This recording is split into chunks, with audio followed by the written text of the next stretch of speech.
Halo pemirsa semua.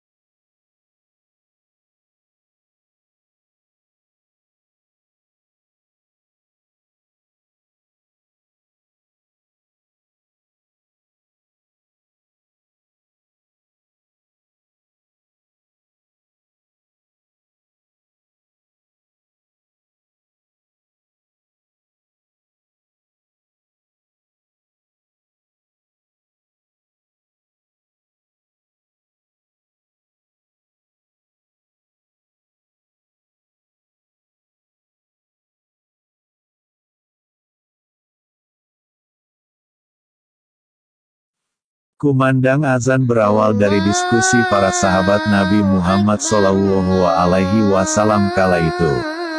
Azan dikumandangkan pertama kali oleh Bilal bin Rabah. Bilal merupakan muazin pertama di zaman Rasulullah.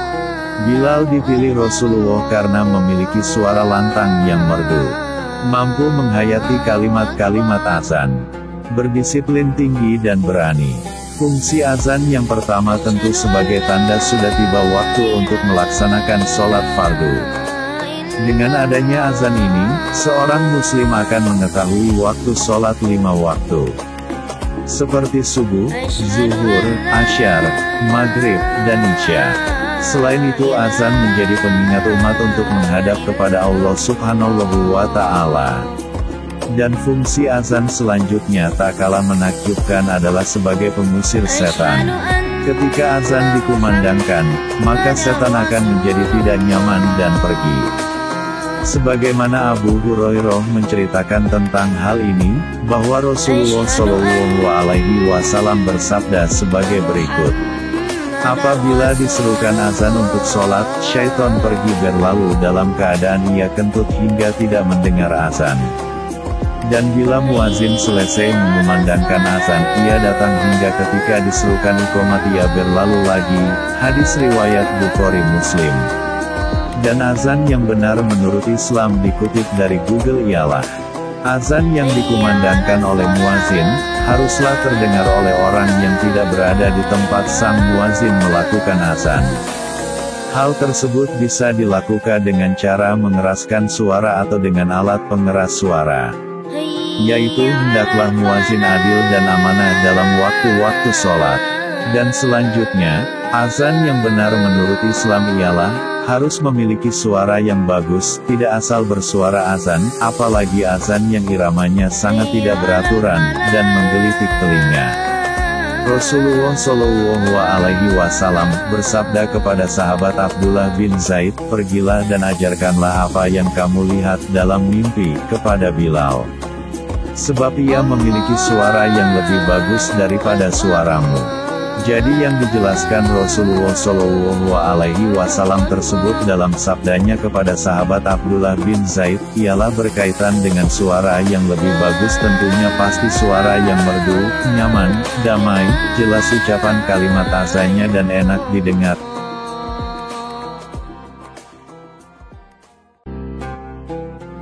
Dalam sabdanya Rasulullah SAW itu, tidak menyebut harus keras atau kencang, seperti pada zaman sekarang ini.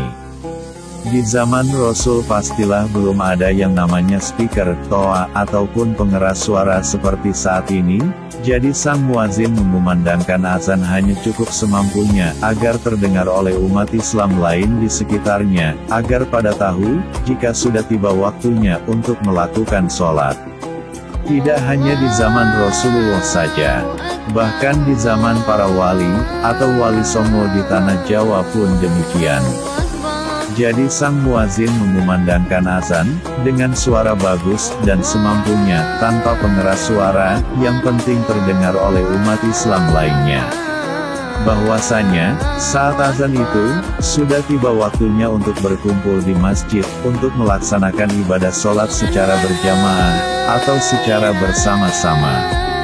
Dan lantunan azan menggunakan pengeras suara baru ada di zaman modern atau di zaman mulai ada internet, atau pengeras suara seperti saat ini.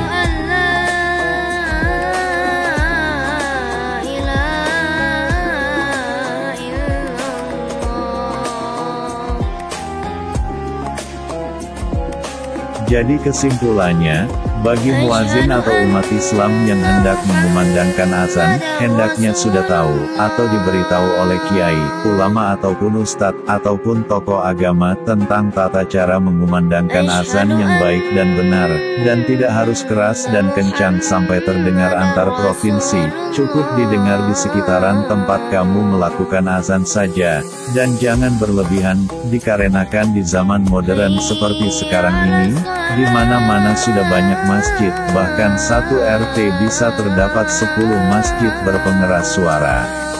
Jadi sudah tidak harus lagi mengumandangkan azan sekuat tenaga agar terdengar ribuan kilo atau ratusan meter seperti di zaman para wali songo. Yang wajib dan harus dimiliki ialah bisa mengumandangkan azan dengan suara bagus, tidak asal bunyi, bersuara merdu dan jelas kalimat-kalimatnya.